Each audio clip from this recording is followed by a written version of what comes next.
Ici, les médias. Cette chaîne-là dit la vérité. C'est une chaîne d'investigation. Ici, les médias. Internet, c'est quelque chose vraiment de très bien.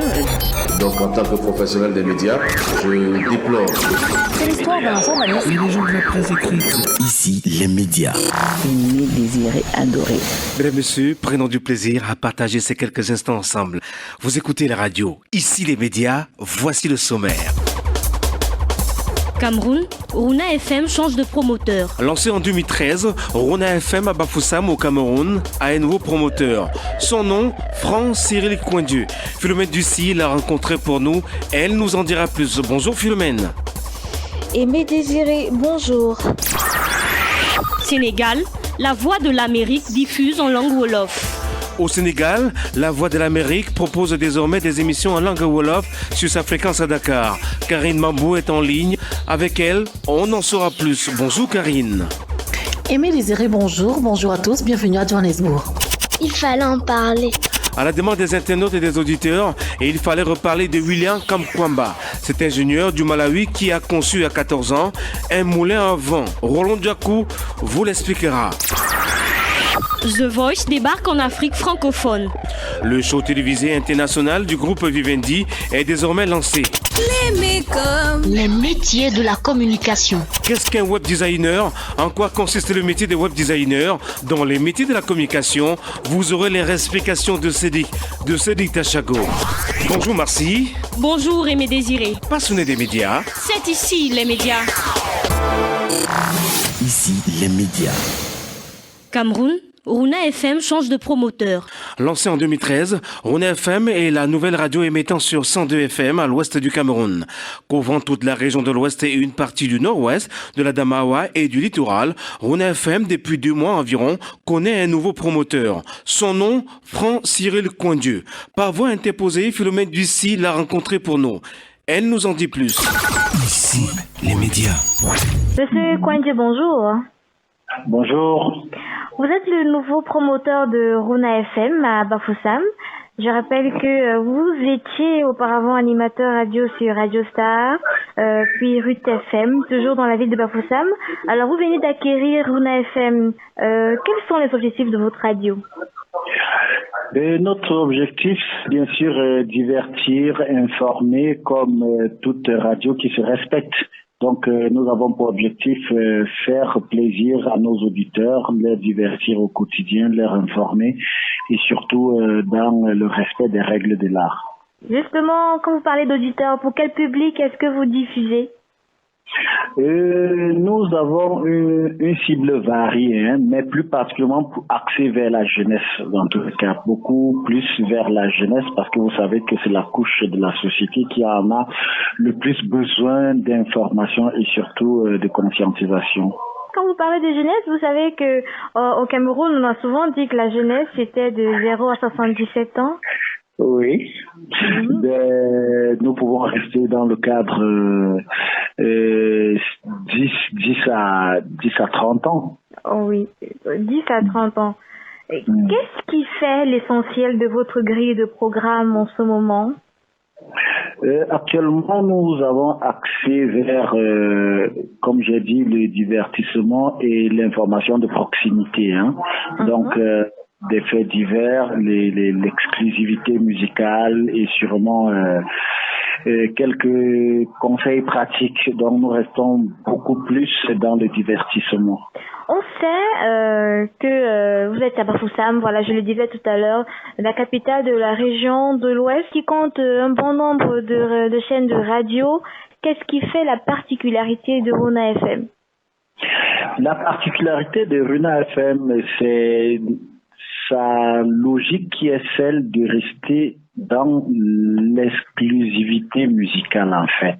Nous donnons la part belle aux nouvelles sorties musicales de l'heure parce que les autres n'en font pas. Alors nous mettons tous les moyens pour que nos auditeurs soient up-to-date, avoir bien évidemment une cible qui se reconnaît dans les chansons que nous diffusons au quotidien.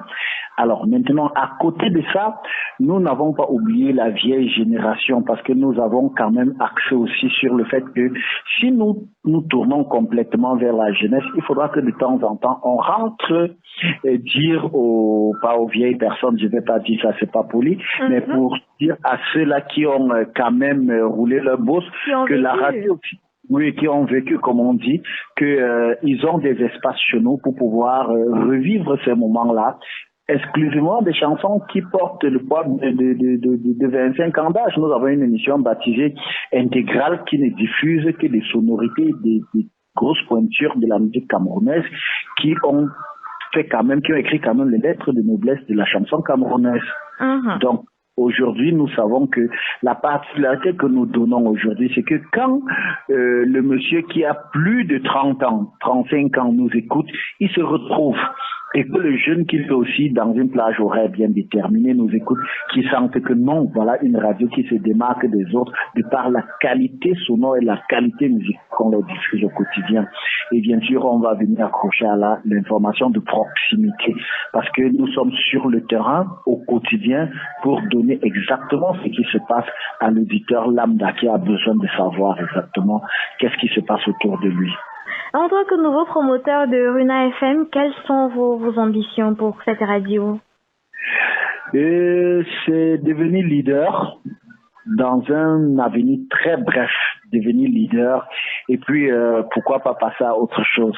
Vous savez, quand on fait radio, on pense déjà à autre chose que vous connaissez très bien. Pourquoi ne pas devenir radio-télévision? C'est possible. C'est possible. Nous rêvons y arriver et par la grâce de Dieu, je sais que ça pourra venir. D'accord. Quand vous parlez de devenir leader, c'est leader où? Dans la région de l'Ouest ou bien Dans la région de l'Ouest d'abord. On sait qu'on n'est pas prophète chez soi, mais nous voulons d'abord être prophète chez nous avant de sortir d'un leader dans la région de l'Ouest d'abord. Surtout qu'en un mois de diffusion déjà, nous commençons à battre le record que les autres n'ont pas battu au départ.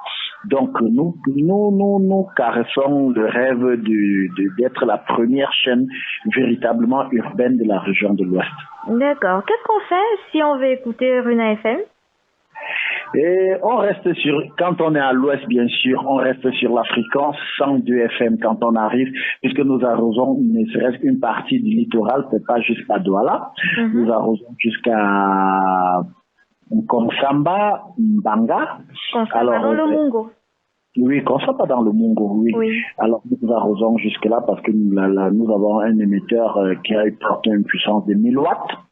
Donc, nous n'exploitons même pas à 2/3 de ses potentialités.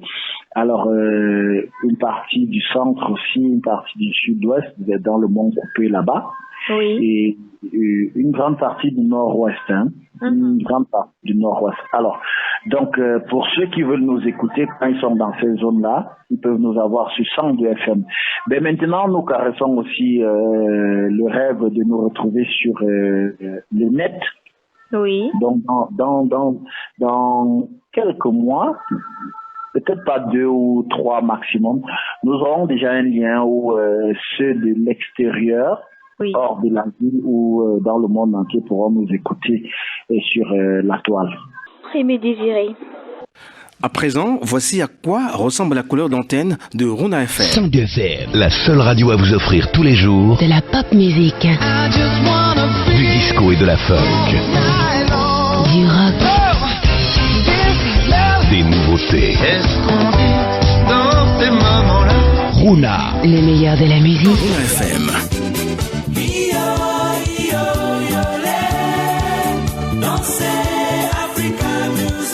Monsieur Kwenje, merci d'avoir accepté de répondre à nos questions. Je vous souhaite tout le respect. Je vous dis merci de m'avoir donné l'opportunité de m'exprimer sur votre chaîne. Et sûrement, je vous souhaite tout le meilleur à vous aussi. Je vous remercie. Merci. Ici, les médias. Merci Philomène. C'était Philomène Ducy, notre correspondante à Douala, qui recevait Francis Coindieu, le promoteur de Runa FM à Bafoussam. Retrouvez l'intégralité de cet entretien sur notre chaîne YouTube, Ici les médias. Alors que les radios locales se battent pour avoir une renommée nationale et internationale, les radios internationales, quant à elles, se battent pour s'implanter sur le plan local. Sénégal, la Voix de l'Amérique diffuse en langue Wolof. Au Sénégal, la Voix de l'Amérique propose désormais des émissions en langue Wolof sur sa fréquence à Dakar. Karine Mambou. Ici, les médias. This is the Voice of America. Aimé Désiré, cette décision est le fruit du partenariat noué avec 3 établissements de Dakar qui forment un journalisme, à savoir le CESTI, l'ISIC et l'ISEC. Sur les antennes de Voix de l'Amérique, chaque jour, l'émission Kaduk Doni, la voix des jeunes, dure 2 heures. Elle propose des reportages en Wolof sur les jeunes, pour les jeunes et par les jeunes. Selon les termes du communiqué publié par l'ambassade des États-Unis au Sénégal, les contenus seront produits par les étudiants des écoles partenaires. Aimé Désiré, l'autre programme en Wolof est la tranche intitulée Penko, qui est diffusée les mercredis et les samedis de 18h à 18h30. Il s'agit d'un débat animé par les apprenants du CESTI qui passent en revue le social, l'économie, la culture, le sport, pour ne citer que cela. Pour produire des contenus en Wolof, les étudiants bénéficient d'un encadrement professionnel. La radio Voix de l'Amérique émet à Dakar en FM, il faut le dire, depuis le 3 mars 2015. Karine Mamou à votre service depuis Johannesburg. Ici, les médias. Merci Karine. C'était Karine Mambou à Johannesburg. Alors pour cerner la politique, cette politique de VOA, nous avons en ligne Ismaël Karim et Olivier Nkayu. Ismaël, bonjour. Bonjour Aimé Désiré, bonjour à tous auditeurs d'ici les médias. Avec quelle oreille faut-il écouter cette tranche d'antenne en Wolof sur VOA au Sénégal? Pour dire vrai, Aimé Désiré, je ne suis totalement pas d'accord. À partir du moment où parler du Wolof sur la Voix de l'Amérique, ce serait extérioriser nos cultures. J'aurais aimé un peu plus voir que ces partenariats sont un petit peu donnés. La Voix de l'Amérique qui émet également au Sénégal, on parle également du Wolof, et la radio sénégalaise qui émet également en France ou aux États-Unis, où on peut également aussi avoir des étudiants en journalisme qui puissent également s'exprimer en anglais en échange de leurs homologues sénégalais qui s'expriment également sur la Voix de l'Amérique. Tout comme la CRTV, par exemple, pour le cas du Cameroun, a du mal à émettre sur la place parisienne, alors que les chaînes françaises inondent également le Cameroun, au point où il est facile pour certaines radios du Cameroun de ne pouvoir pas couvrir toute l'amplitude du territoire, alors qu'on a peut-être Radio France Internationale et certaines radios telles que La Voix de l'Amérique, telles que BBC, qui couvrent partout le territoire, ce qui sont un petit peu partout dans le territoire. On peut qui émettre également partout dans le territoire, donc ça craint. Voilà. Et on devrait pouvoir faire attention de pouvoir tout le temps extérioriser nos cultures. L'Afrique doit pouvoir garder ses secrets parce que le meilleur est à venir et l'Afrique reste un continent d'avenir, l'Afrique reste un continent d'espoir et petit à petit, on pourra également hisser également notre drapeau ou encore prouver qu'on a mieux à faire. Voilà. Merci Ismaël. Ne partez pas, je vous en prie. Olivier, bonjour. Bonjour Aimé Désiré et bonjour à tous les auditeurs de Ici les médias. En essence, ignorons Olivier qu'émettre dans une langue ne veut pas forcément dire épouser la politique de ce pays. Que peuvent être les enjeux d'une telle politique médiatique de VOA au Sénégal et en Afrique? Il est clair et il va sans dire qu'émettre dans une langue n'influence en rien la politique d'un pays, car dans le cadre des médias, ce qui compte et qui peut clairement influencer la politique est la ligne éditoriale. Pour Voice of America, les enjeux sont simples. Au Sénégal, bien que le français soit la langue officielle, 72% de la population parle le Wolof, notamment pour les échanges et le commerce. Sur ce seul argument, l'enjeu majeur est clair. Pour être écouté par le plus grand nombre, il faut parler Wolof.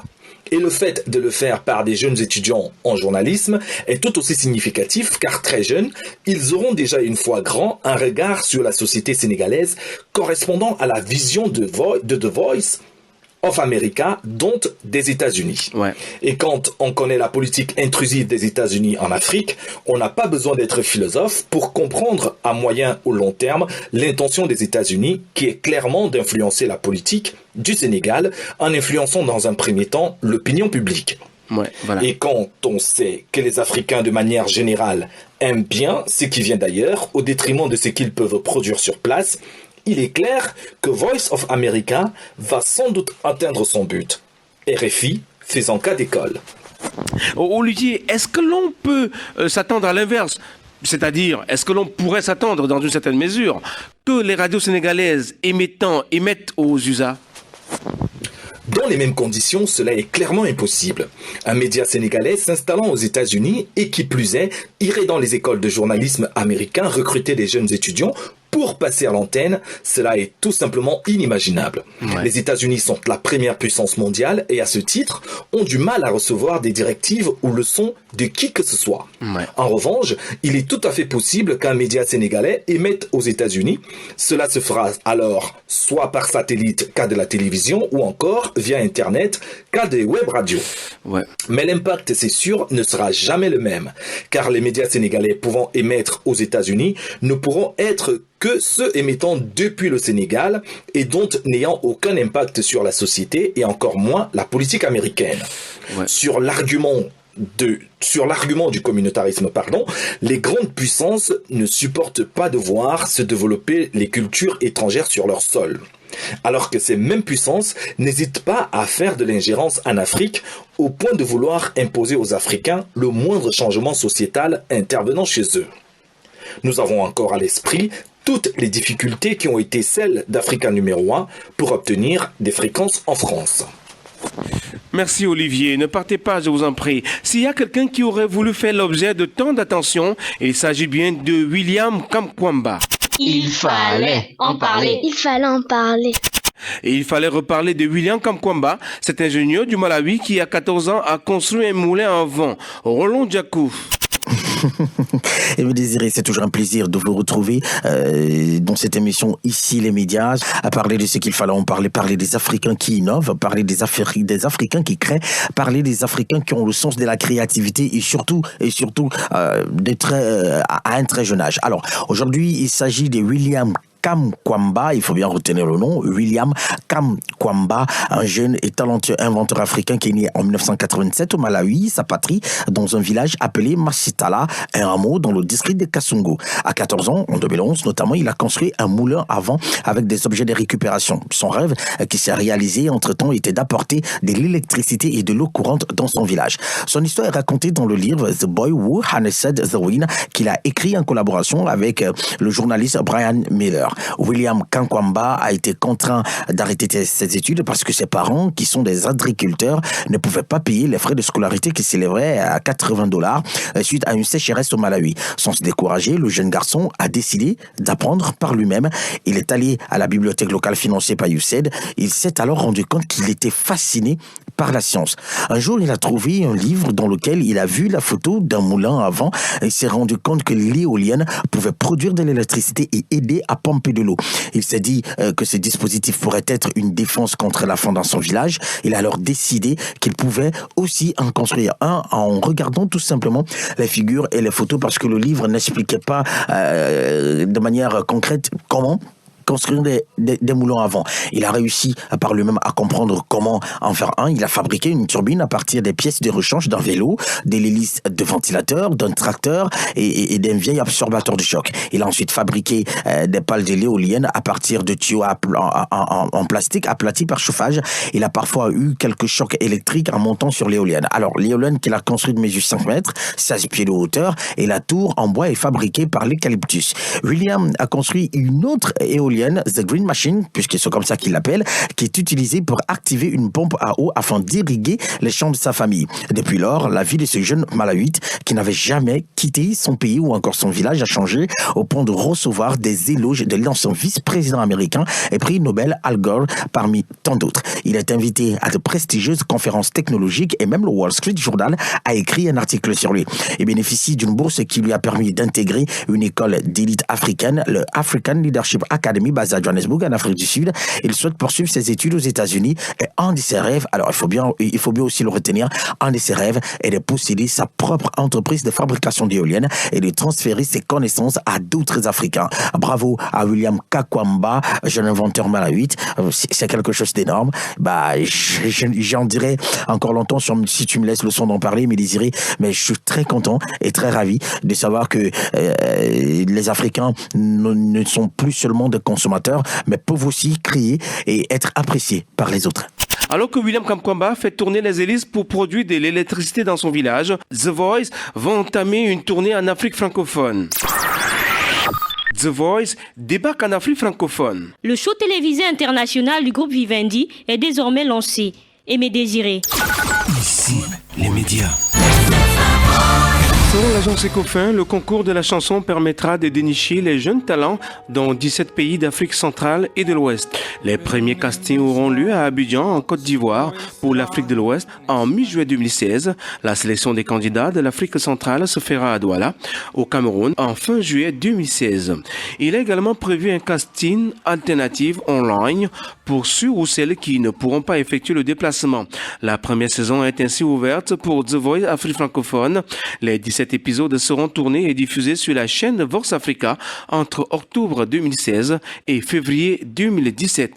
Le vainqueur du concours enregistrera son propre album avec le label Universal Music du groupe français Vivendi. La production de l'émission est assurée par le groupe AMPN qui pilote déjà The Voice Angola, The Voice Afrique du Sud et The Voice Nigeria.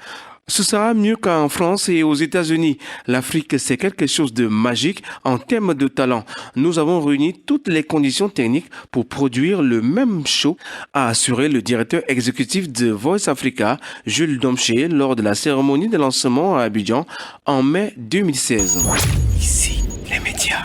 Nous avons gardé Ismaël et Olivier en ligne. Ismaël, qu'est-ce que la jeunesse africaine et francophone peut attendre d'un tel concours? Alors, quand on cherche donc à savoir ce que peuvent attendre des jeunes de chez nous sur le programme des Voice, je crois qu'en réalité, il y a beaucoup plus d'innovation dans la mesure où ça leur permettrait d'être connus donc sur la scène internationale, étant donné qu'en réalité, chez nous, on possède beaucoup de talents qui n'ont toujours pas la possibilité de s'exprimer ou encore de participer au concours faute de moyens. Lorsqu'on a également une jeunesse qui est sur le terrain africain, ou encore en Afrique, une jeunesse qui bien évidemment en Afrique un petit peu pauvre, pourtant on a beaucoup plus de talent sur des voix, sur des styles. On peut passer donc par pas mal de chansons aussi folkloriques que modernes que ça fait donc les jeunes de chez nous. Alors on peut tout de même dire qu'en réalité il y a beaucoup plus d'innovation. Premièrement, il y a d'abord la connaissance sur la scène internationale qui ça permet donc de dénicher donc des talents qui pourraient être connus et qui pourraient donc avoir un maximum nombre de créatures de créativité donc artistique. Ça leur permettrait donc en réalité de se produire, même de profiter de l'opportunité donc pour être connus, pour être médiatisés. Notamment la production des œuvres de l'esprit, notamment donc la promotion sur la scène internationale et pas mal de concerts. Ça nous permet également d'avoir une autre visibilité concernant l'Afrique. L'Afrique n'est pas que ce qui est mauvais, l'Afrique n'est pas que la famine. Donc l'Afrique a beaucoup plus de talent et surtout sur le plan musical, sur le plan journalistique et sur un certain nombre de mesures. Donc il suffit également donc de donner les moyens qu'on arrive tout de même à donner aux jeunes d'Europe et d'Amérique ou encore du reste du monde. Et si on donne ça donc à la jeunesse africaine, je crois qu'en réalité, il y aura véritablement pas match. Merci Ismaël. C'était Ismaël Karim, notre correspondant à Paris. C'est en France. Olivier, Vivendi vient sur un terrain où de nombreux concours de la chanson n'ont pas toujours marché, n'ont pas toujours eu de succès. Quelles sont les difficultés auxquelles peuvent s'attendre le producteur de The Voice ? Il est de notoriété publique que la mayonnaise des concours de chansons a du mal à prendre en Afrique. Au-delà même de l'Afrique, le concours The Voice, dont il est question ici, commence à avoir un peu de mal à convaincre. La raison principale de ce mal étant que les vainqueurs de cette compétition ont vraiment du mal à percer et à avoir une vraie carrière après la compétition, malgré la surexposition médiatique dont ils bénéficient tout au long de la compétition. Autre difficulté que pourrait avoir cette compétition en Afrique, ce serait la composition du jury quand on sait qu'il est très difficile de faire l'unanimité en Afrique francophone et qu'en toute chose, la politique n'est jamais très loin. Et quand on sait aussi que le principe même de The Voice, c'est la voix, on espère que Universal ne versera pas dans la polémique comme ici en France, où il a été clairement établi que Kenji Girac, malgré la belle carrière qu'il fait, n'était pas la plus belle voix, mais tout simplement un choix d'Universal qui cherchait un gitan pour assurer la relève du mythique groupe Gypsy Kings. Pour ce qui est du talent et des voix en Afrique, je partage totalement l'optimisme de Jules Domchi. Maintenant, The Voice, c'est aussi un spectacle de télévision où le plateau, les candidats, le jury, le présentateur et le public sont à prendre en compte. On jugera donc le maçon au pied du mur. Ouais. Merci Olivier. C'était Olivier NKU, notre correspondant à Paris, c'est en France. Une émission comme The Voice demande une forte communication et l'un des moyens de communication les plus efficaces sont les réseaux sociaux. C'est ici qu'intervient le web designer. En fait, qu'est-ce qu'un web designer? Les métiers de la communication. À la demande des auditeurs et des internautes, qu'est-ce qu'un web designer? En quoi consiste le métier de web designer? Dans les métiers de la communication, voici les réexplications de Cédric Tachago. Voici un autre métier qui a vu naissance grâce au développement des nouvelles technologies de l'information et de la communication. Le web designer est le créatif du numérique. Responsable de l'aspect graphique d'un site web, il conçoit aussi bien la charte graphique que tous les éléments d'illustration comme les logos, les pictogrammes, les bannières ou encore les animations flash. Il intervient sur la définition du cahier des charges qui se résume généralement à l'ergonomie du site, les modes de navigation, l'arborescence, la recherche d'identité visuelle, le poids des images, le choix des technologies et la typologie des médias. Celui qu'on appelle encore directeur artistique web a donc pour rôle de traduire les idées en images et gérer l'aspect esthétique d'une création. Alors, comment se déroule son travail de façon concrète? En entreprise par exemple, lors d'une ou de plusieurs réunions, l'équipe de production réfléchit sur le développement du site aussi bien en termes de contenu que d'aspect graphique ou technique. Suite à ces échanges, le web designer propose un cahier des charges graphiques qui tient compte des contraintes techniques, budgétaires et des demandes du client. Une fois le cahier des charges validé par le client, cet architecte du site web se lance dans la réalisation des éléments visuels, puis propose une maquette de page. Après plusieurs concertations avec son équipe et le client, il décline sur ce modèle les gabarits ou pages type. Suivant la taille de la structure où il travaille, il peut être amené ou non à développer lui-même les pages. Un travail d'équipe est ainsi nécessaire pour un meilleur rendement. Le web designer peut travailler comme indépendant. Il bénéficie alors d'une grande liberté dans l'exercice de ses fonctions. Il peut également travailler dans une web agency spécialisée en publicité, dans un studio multimédia, dans une maison d'édition multimédia en ligne ou dans le service de communication ou de publicité d'une entreprise. Il consacre la plupart de son activité derrière son ordinateur.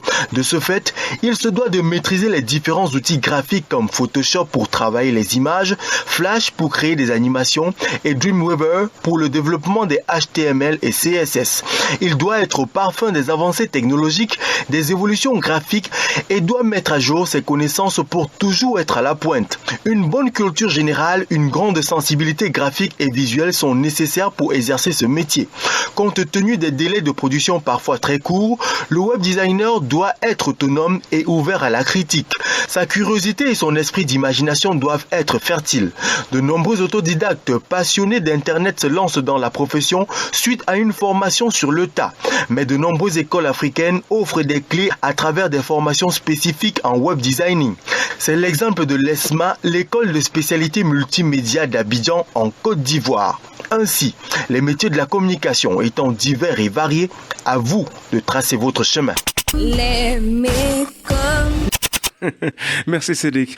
Maintenant que vous connaissez en quoi consiste le métier de web designer, à vous de prendre la décision qui s'impose pour une meilleure intégration dans le monde de la communication. Ici, les médias. Aimé, désiré, adoré. Passionnés des médias, merci d'avoir écouté cette autre édition d'Ici les médias. L'équipe au grand complet producteur, Ada Production, coproducteur, Record FM Gabon, nos correspondants, Roland Diakou à Libreville au Gabon, Philomène Duissi, Cédric Tachagou à Douala au Cameroun, Olivier Nkayu à Strasbourg, Ismaël Karim à Paris, c'est en France, Karine Mabou à Johannesburg, c'est en Afrique du Sud. Retrouvez ce programme sur notre chaîne YouTube, Ici les médias. Dans ce studio, elle, Marcy Boumba. Lui, Aimé Désiré. Passionné des médias. C'était Ici les médias. Prenons rendez-vous.